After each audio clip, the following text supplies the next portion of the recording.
outdoor conference championships for Division I are officially over, and on a weekend where there were a whole bunch of professional events for me to pay attention to, I continue to keep an eye on the college kids. I do have to point out that conference championships have been going for a while. I've been tracking them. The only thing is, the SEC conference was going to go off this weekend. And I've been saying it for a while, that SEC track and field is basically pro track and field just disguised as college athletics, which is why that conference is taken incredibly seriously. Simply put, specifically in the sprinting events, if you can win the SEC, you ain't just a favorite to win the NCAAs. You're likely going to be a factor on the world stage, at least when that season is over. Keep in mind, multiple Olympians were on the track for the SEC conference meet, and they did not all make the final. That is how competitive it actually is. So going forward, I don't have time to go through everything because the meet is just that, up and down. And I would love to go through, distance events, throwing events, jumping events, but hey, this video, I'm just going to get out in front of it. I'm focusing exclusively on the sprinting events. And when I say that, I'm going to be real clear. The 100, the 200, and the 4x1. Because although there were fireworks all across the meet, there's more than enough to talk about if I just focus there. And you deserve to know what really happened out there. Granted, I am talking through my eyes, but I'm the guy who did the high school national recruit rankings. So when I look at the SEC meet, I'm not just seeing a bunch of great performances. I'm also trying to understand, how did these same kids get to this level in the first place? Because if you don't have a whole bunch of talent before you get in an SEC uniform, it's not going to make a difference when that gun goes off. Just remember, the lanes on a track don't discriminate. They don't care what uniform you're wearing or what school you compete for. They don't care who your coach is. None of that matters. You got to go put up numbers. But a lot of high school recruits want to go to the SEC because they think they just want to go where all the fast kids actually are. They think it's going to make them faster. It doesn't work like that. If you go where all the fast people are, just keep in mind that somebody is going to have to look slow. And if you're not careful, it just might be you. And that's what happened out there on the men's and the women's sides. So I'm going to start this off with the men's 4x1 because what we got was essentially an upset. I don't really know what happened because I was looking for Auburn on the results and I didn't see them. They were the collegiate leaders heading into the SEC meet. But regardless, Tennessee got the victory in the 4x1 with Tamar the McCallum on their anchor leg.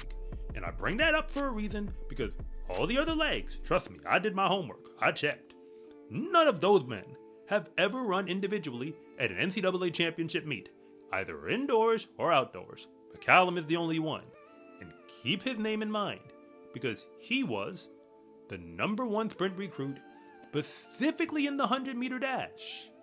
If you double all the way back to the year 2022, just saying. And from what I can tell, their time is fast enough to go right up there with the collegiate leaders. 38.20 seconds. So clearly you don't just need to have the fastest athletes in the race to run a good 4x1. I hope Team USA's men are taking notes. But the men's 100-meter dash itself was a statement race. Because I'm going to get out in front of this, because I've been saying it for a while. Jordan Anthony of Arkansas is not just one of the fastest men in college. He's also the fastest man in football. And they didn't even give him a 99 overall rating on College Football 25. But I'm expecting that to change when 26 gets out. Just saying. And now, he is the SEC Conference champion in the 100. He ran 9.95 seconds to pull it off. Wind legal. That is Jordan Anthony. He's also the NCAA champion indoors in the 60. I'm going to say it again. He is looking a whole lot like the fastest man in college about now. Even though Abdul Rashid Saminu has something to say about it on the clock. Behind him was Olympian Kenyon Sola Ajayi of Auburn, as well as Jelani Watkins of LSU. Jelani Watkins is technically a freshman, and, well, like I said, Ajayi is an Olympian. But Watkins ain't just any freshman. He's the fastest freshman on the recruiting rankings that we have in college right now. The only other sprinter who was better than him, like on the boards, was Christian Miller. And he's running on the pro circuit right now. So hey, There's a big difference between getting the number 1 or number 2 sprint recruit and even sprint recruits number 3 and number 4, because sprint recruit number 3 was at the SEC conference meet. He ran well, he just didn't make a final in either the 100 or the 200. That is the difference. Getting someone who can show up and compete for a medal immediately, and getting someone who's not quite ready to do that, at least not yet. If you just take a look at the rest of the field in that 100-meter final, you're going to see 2 international athletes go 4th and 5th, and then you're going to watch 2 more Americans go 6th and 7th. But those Americans were the number 1 sprint recruits, arguably in the class of 2023 and 2022. Once again, this is life in the SEC. But if you're new here, I want to say thank you for even making it this far into the video.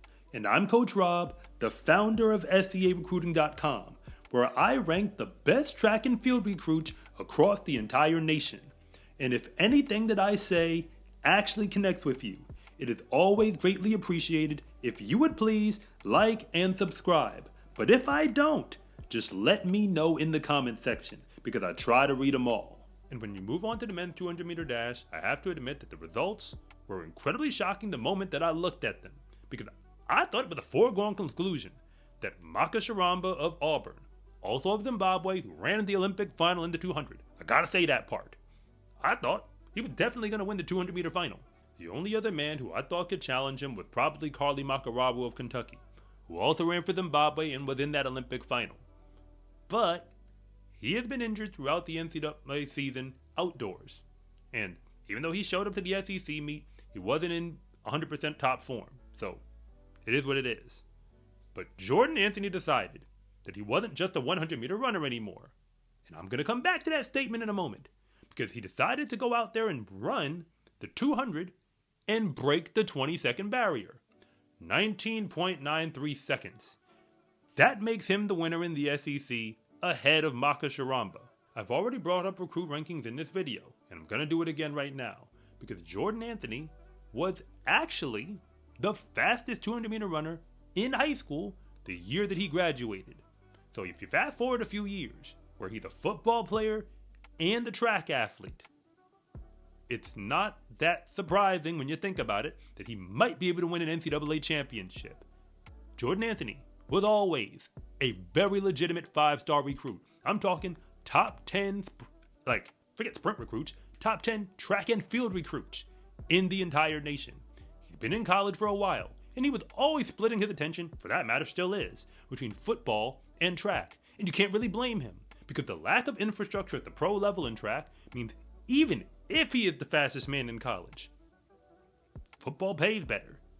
Just getting on an NFL roster pays better than being the fastest man in college and even having a decent run on the pro circuit.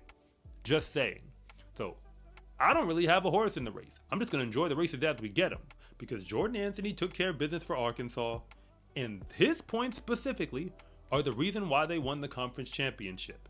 And if you take a look at the results for yourself, and look at the sprinting events, and for that matter the relays, if you look at the top of the leaderboards, like the people who get close to or actually make the final, you're going to see a lot of the same names across the different events. Because in a conference like the SEC, where everybody is fast, if you can't break 20.6, you don't even have a prayer of making the 200-meter final. Notice, I didn't say that's getting you in. I said that's what it takes to have a shot at it.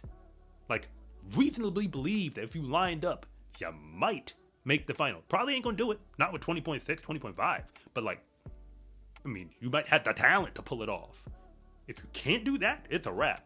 The people who can't break 21, 21.2, 21.1, forget about it.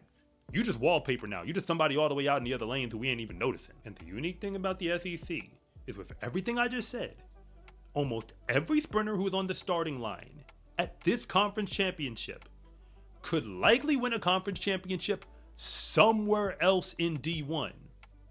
It just is what it is. But remember, all the fast people decided to get together on one track, so somebody had to look slow. And that did not change when we get over to the women's side, because on the women's 4x1, the day started off for the finals with South Carolina winning the 4x1, with Jameesia Ford as one of the primary reasons why.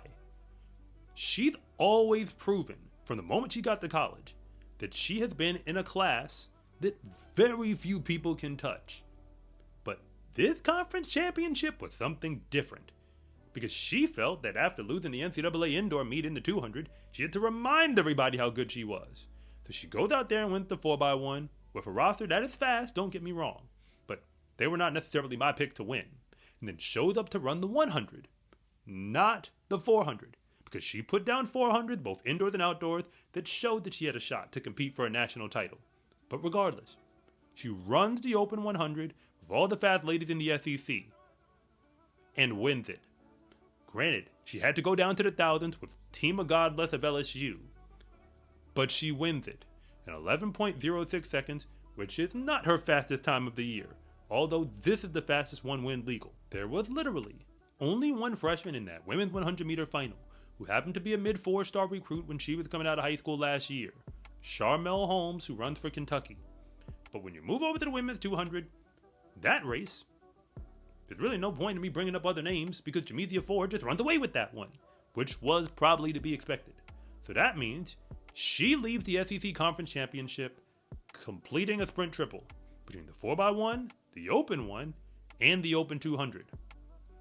I'm going to go out there and say this part as well. There were also 2 freshmen in that final, but both of those freshmen were international freshmen.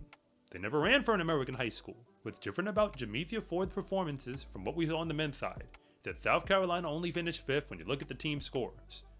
Instead, Georgia still figured out how to score over 100 points and come away with the victory for the entire team title.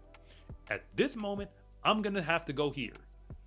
When I was watching the meet, like the coverage that I saw, the announcers make it very clear that the SEC Conference meet and the NCAA Championship meet are 2 very different deals because the scoring system is very much so restructured.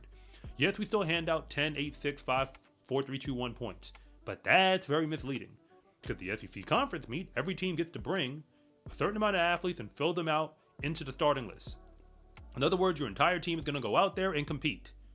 So winning a conference title is all about having a whole bunch of bodies who can compete at a high level.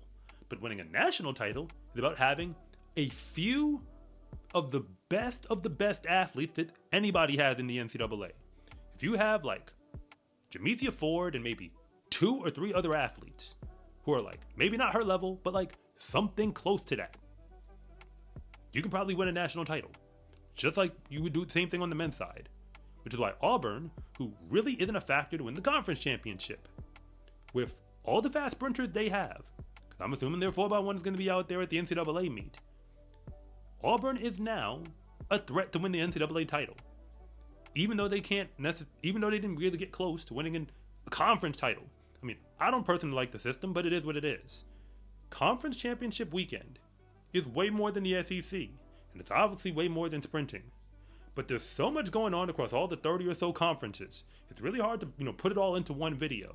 But the SEC always deserves some special attention, because the types of performances that you get at that conference meet easily go up on the boards with anything you're going to see on the professional circuit, certainly in the month of May. And that is exactly what we got, because all the fast kids in America who wanted to go to the SEC decided to get together on one track. And yes, somebody had to look slow. That also means somebody had to become a champion. And now you know who those people actually are. You actually made it all the way to the end of this video. I do have to admit that thank you doesn't do it justice anymore, because you are a real one. And if you want more from me beyond this video, on SCArecruiting.com, you can get a ton of resources, like my free recruiting guide, online courses, and much more, including the option to meet with me one-on-one, where my specialty is helping you figure out which schools might actually be the best fit for you. And if nothing else, and you really just want to see more content like this, it is always greatly appreciated if you would please like and subscribe.